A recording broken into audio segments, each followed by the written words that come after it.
Database నుంచి data ఎలా retrieve చేశాను. Welcome to day 26 of my full stack developer journey. నిన్నైతే నేను డేటాబేస్ లో డేటా సేవ్ చేశాను. ఈ రోజు ఆ డేటాబేస్ నుంచి డేటా ఎలా రిట్రీవ్ చేస్తానో చూపిస్తాను. మనమైతే గెట్ మెథడ్ యూజ్ చేసుకుని డేటా రిట్రీవ్ చేస్తాం. అండ్ డేటా రిట్రీవ్ చేసేదానికి 2 వేస్ ఉంటాయి. మనకు కావాల్సిన స్పెసిఫిక్ డేటా కలెక్షన్ ఉన్న డేటా మొత్తం రిట్రీవ్ చేయొచ్చు. నేను ఎలా రిట్రీవ్ చేస్తానో చూపిస్తాను. ఇక్కడ పార్ట్ 7 లో ఉన్నది మన కలెక్షన్ ఉన్న డేటా మొత్తం రిట్రీవ్ చేయడానికి ఇది కంట్రోలర్ ప్లస్ ఏపీఐ. ఇక్కడ యాప్ డాట్ గెట్ మనం డేటా రిట్రీవ్ చేయడానికి మనం గెట్ మెథడ్ వాడదాం. And this is our end point get all data. ఇక్కడ యూజర్స్ అనేది మన కలెక్షన్ ఏమో. ఇక్కడ ఫైండ్ అనే మెథడ్, ఈ ఫైండ్ అనే మెథడ్ ఏం చేస్తుంది అంటే మన కలెక్షన్ లో ఉన్న డేటా మొత్తం రిట్రీవ్ చేస్తుంది. అవిటికి వెయిట్ ఏం చేస్తుంది, డేటా వచ్చేదాకా వెయిట్ చేస్తుంది. వచ్చిన డేటా ఈ డేటా వేరియబుల్ స్టోర్ అవుతుంది. నెక్స్ట్ మనం మళ్ళీ రెస్పాన్స్ రిటర్న్ చేస్తున్నాం యూజర్ కి. మనం టెస్ట్ చేద్దాం ఏపీఐ వర్క్ అవుతుందో అట్లేదు. ఇది మన ఏపీఐ. ఇక్కడ మన మెథడ్ గెట్ అని పెట్టుకున్నాం. And this is our end point. ఇప్పుడైతే మనం టెస్ట్ చేద్దాం. ఇక్కడ సెండ్ క్లిక్ చేస్తున్నాం.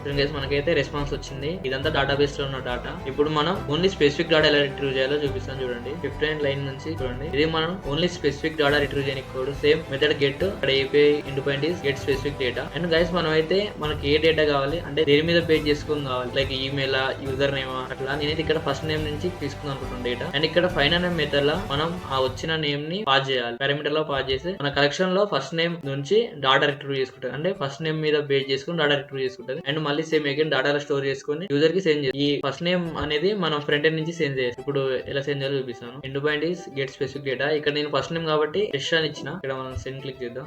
మనకైతే వచ్చింది. మన కలెక్షన్ లో ఈ డేటా ఉంది. ఫస్ట్ నేమ్ అనే డేట్ ఇదంతా ఐడి. అండ్ అక్కడ ఇంకేమేమి డాక్యుమెంట్స్ ఉన్నాయి. ఇక్కడ ఇందులో ఓన్లీ లాస్ట్ నేమ్ ఒకటి ఉంది. అందుకోసం లాస్ట్ నేమ్ వచ్చింది. ఈ ఐడి ఆటోమేటిక్ గా మన MongoDB జనరేట్ చేస్తుంది. ఈచ్ కలెక్షన్ కి డేటాబేస్ లో మనకి స్పెసిఫిక్ ఐడి జనరేట్ అవుతుంది. అండ్ ఒక మెసేజ్ గానే డిస్ప్లే చేస్తుంది. Data feature successful. ఇలా గైస్ మనం అయితే డేటాని డేటాబేస్ నుంచి రిట్రీవ్ చేసాం. అండ్ నెక్స్ట్ వీడియోలో నేను ఏమేమి డేటా సేవ్ అని గెట్ చేసినప్పుడు ఏమేమి మిస్టేక్ చేశాను అండ్ వాటికి సొల్యూషన్ ఎట్లా ఫైండ్ చేశాను షేర్ చేశాను. Follow for next part. By.